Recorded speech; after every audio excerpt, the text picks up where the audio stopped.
Episode 1। एक शादी दिल से नहीं मजबूरी से। एक लड़की लगभग 16 साल उम्र, दिखने में बेहद सुंदर, उसे अगर एक बार कोई देख ले तो कभी उसे नहीं भूल नहीं सकता था। बर्फ सा गोरा रंग, झील सी सुंदर आंखें, काले लंबे बाल, छोटे गुलाब की पनखुड़ी से होठ, चेहरे पर मासूमियत।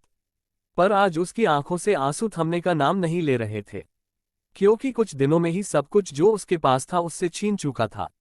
एक्सीडेंट में माँ बाप और भाई की मौत का गहरा सदमा, जिससे वो उभर भी नहीं पाई थी कि उसे कुछ ऐसी सच्चाई पता चलती है कि उसके पैरों तले जमीन खिसक जाती है। निया मेहरा खानदान की इकलौती बेटी, निहाल मेहरा और स्मृति मेहरा की बेटी। निहाल और स्मृति का एक बेटा भी था, आयान मेहरा, जो निया से उम्र में छोटा था। मेहरा खानदान काफी बड़ा और बेंगलुरु शहर का नामी परिवार था। शहर में निहाल मेहरा की बहुत इज्जत थी और उनकी बेटी होने के नाते सभी निया से बहुत प्यार करते थे। निया सभी की लाडली थी। बचपन से उसे नाजों से पाला गया था। उसे जो भी चाहिए होता था वो उसके सामने कुछ सेकेंड्स हाजिर हो जाता था। वैसे तो निया काफी रिच परिवार से बिलोंग करती थी, पर फिर भी उसमें ज्यादा घमंड नहीं था। ऐसा भी नहीं था कि उसे ज्यादा लोगों से घुलना मिलना पसंद ना हो, पर अपने स्टेटस की वजह से वो ये कर नहीं सकती थी और इसीलिए उसकी इमेज एक एरोगेंट लड़की की बन चुकी थी। वो बहुत ज्यादा सुंदर थी, इसलिए लड़के हमेशा उसके सपने देखते और लड़कियां उससे जेलस होती। पर एक एक्सीडेंट ने उससे उसका सब कुछ छीन लिया। उस दिन निहाल और स्मृति आयान के साथ किसी फंक्शन को अटेंड करने गए हुए थे। निया का स्कूल में प्रैक्टिकल था, इसलिए वो उनके साथ नहीं थी। उस दिन निया काफी ज्यादा खुश थी। तभी उसे एक कॉल आया। उसने जैसे ही कॉल पिक करके उधर की बातें सुनी तो वो वहीं सुन्न खड़ी रही। उसे तो जैसे कुछ समझ नहीं आ रहा था। एक भयानक सदमे ने उसके घेर लिया। वो वहां से लगभग दौड़ती हुई बाहर निकली और सिटी हॉस्पिटल में जाकर रुकी और वहां अपने जान से प्यारे पापा और मां को मौत से लड़ते देख प्यारी सी निया को जिंदगी में पहली बार दुख ने घेर लिया। उसके बाद उस पर एक एक कर दुख के पहाड़ जैसे टूटने लगे। आयान अभी भी लापता था। निया को बताया गया कि उसका भाई ना जिंदा मिला है और ना उसकी लाश। पुलिस ने जब इन्वेस्टिगेट किया तब उन्होंने यह अंदाजा लगाया कि वो शायद खाई में गिर गया, पर काफी दिन गुजरने के बाद भी वो नहीं मिला और ना ही उसकी बॉडी। निया के पापा और मां को मरे अभी 4 ही दिन हुए थे, बस कि उसके बड़े चाचा और चाची ने उसके घर पर और उसकी सारी प्रॉपर्टी पर अपना हक जमा लिया था। निया बहुत ज्यादा दुखी थी, इसलिए वो ये समझ नहीं पाई कि उन लोगों ने क्या किया है। खैर, उसे तो अब बस अपने भाई को ढूंढना था, तो वो इस पर ज्यादा ध्यान नहीं देती। और उसके लगभग 3 दिन बाद उसे कुछ ऐसा पता चलता है कि उसे खुद के कानों पर यकीन नहीं होता। निया उस दिन पूरी तरह से सदमे में चली गई थी और उसे तब वहां रुकना रिस्की लगा और इसलिए निया रातों रात अपना थोड़ा बहुत सामान पैक कर वहां से निकल गई। उस रात वो इतना ज्यादा रोती रही थी कि उसे ना तो भूख लगी थी और ना ही प्यास। वो तो सुनसान रोड पर अपने में ही चले जा रही थी। पिछली बातों को याद कर उसके आंसू बहुत ज्यादा बह रहे थे।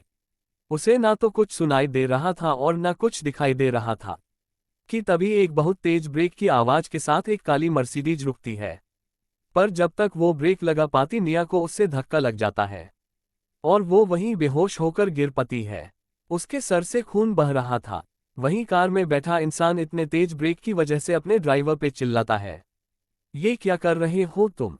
लगता है जिंदगी से मन भर गया है तुम्हारा। उस लड़के की कोल्ड वॉइस को सुन ड्राइवर पसीने में भीग गया था। डर से उसने अपने पीछे बैठे 19 साल के लड़के को देखने तक की हिम्मत नहीं हो रही थी, क्योंकि उसे पता था कि ये 19 साल का लड़का बहुत ज्यादा पावरफुल और बहुत ज्यादा भयानक था।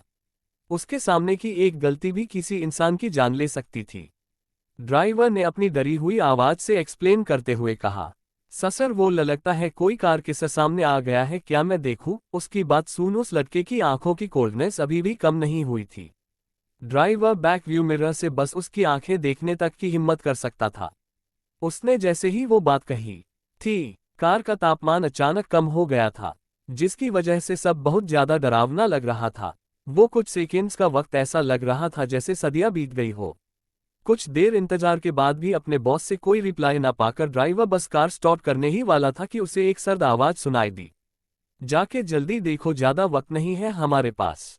वो आवाज सुन ड्राइवर को जैसे सुपरमैन की तरह एनर्जी मिल गई हो। वो जल्दी से कार का गेट खोल बाहर आया और दौड़कर निया के पास आ गया। उसने देखा तो ये कोई 16 साल की लड़की थी।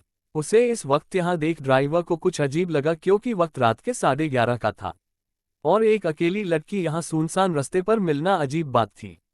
ड्राइवर ये सच ही रहा था कि उसकी नज़र उस लड़की के सर से निकलते खून पर पड़ी और उसने ज़्यादा वक्त गंवाना ठीक नहीं समझा। उसने अपना रुमाल निकाल उस निया के बहते खून को रोकने के लिए उसके सिर पर बांधा और उसे उठाकर कार के पास ले आया।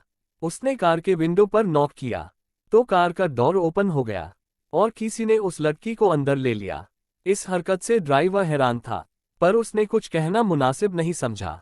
फिर वो उस लड़की का सामान उठाने आगे चला गया और बस उसे उठाकर ले जाने वाला ही था कि वहां 5-6 कार आकर रुकी और उसमें से 2-3 आदमी निकले और ड्राइवर के पास आकर एक ने कहा, ये सब क्या है? ड्राइवर ने विनम्रता से जवाब दिया, ये लड़की कार के सामने आ गई थी और एक्सीडेंट हो गया, सर से बहुत सारा खून बह रहा है।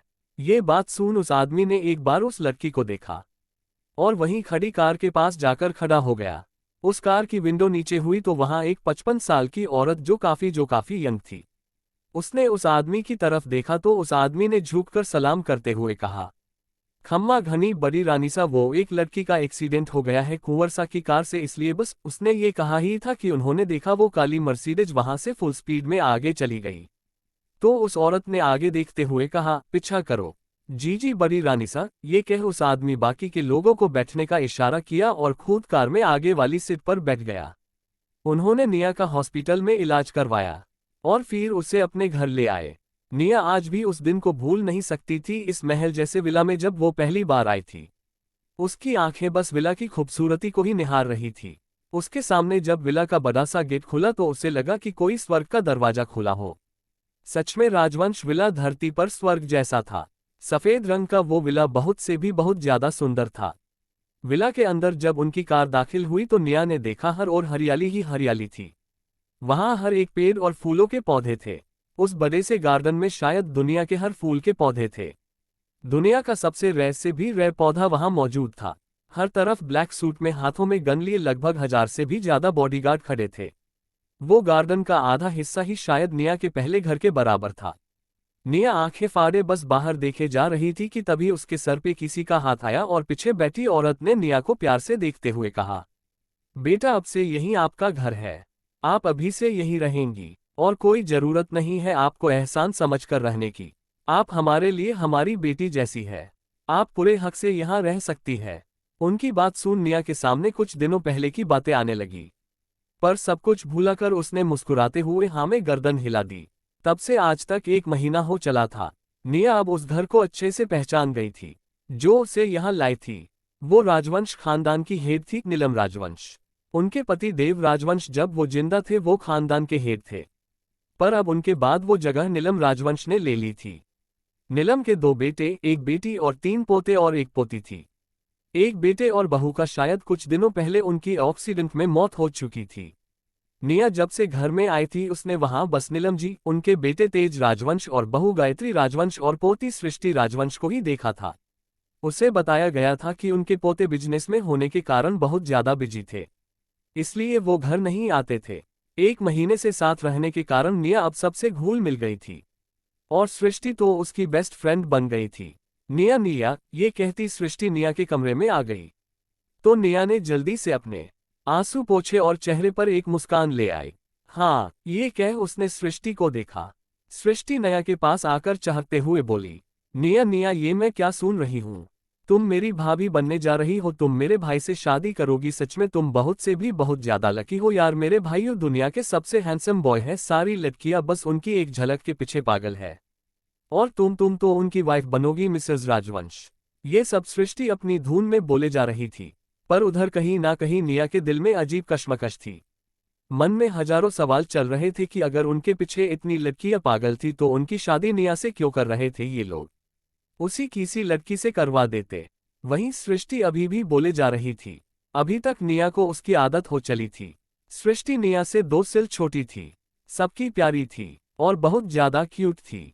घर में सभी उससे बहुत ज्यादा प्यार करते थे, पर उसके दिमाग में हर वक्त खुरापात चलती रहती थी। कुछ देर निया से बात कर सृष्टि वहां से चली गई। निया ने फिर उसके सामान में रखी एक तस्वीर निकाली। उस तस्वीर में 4 लोगों का एक काफी ज्यादा सुंदर परिवार दिखाई दे रहा था।